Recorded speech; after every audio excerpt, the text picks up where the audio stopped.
Azərbaycan Dövlət Su Ehtiyatları Agentliyinin iri şəhərlərin Birləşmiş Su Təchizatı xidməti və tikilməkdə olan obyektlərin müdiriyyəti Bakı şəhəri və Abşeron rayonunda yeni kanalizasiya kollektorları və tullantı su təmizləyici qurğuların tikintisi layihələrini davam etdirir. Layihələrdən biri Pirşağı hövzəsi üzrə icra olunur. Layihə Azərbaycan Prezidentinin imzaladığı Bakı şəhərində və Abşeron yarımadasında su təchizatı, yağış və tullantı suları sistemlərinin təkmilləşdirilməsinə dair 2026-35-ci illər üçün dövlət proqramı çərçivəsində həyata keçirilir.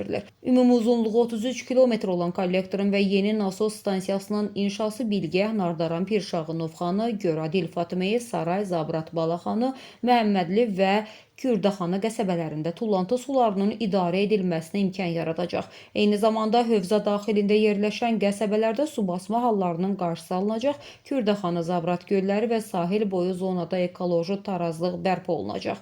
Hazırda layihə üzrə 9,8 kilometr təzyiqli tullantı su xəttinin və 3,9 kilometrlik koruqa borunun tikintisi başa çatıb. Kollektorun inşası üzrə digər müxtəlif diametrli boru və mikrotunellərin çəkilməsi istiqamətində işlər müntəzəm icra olunur.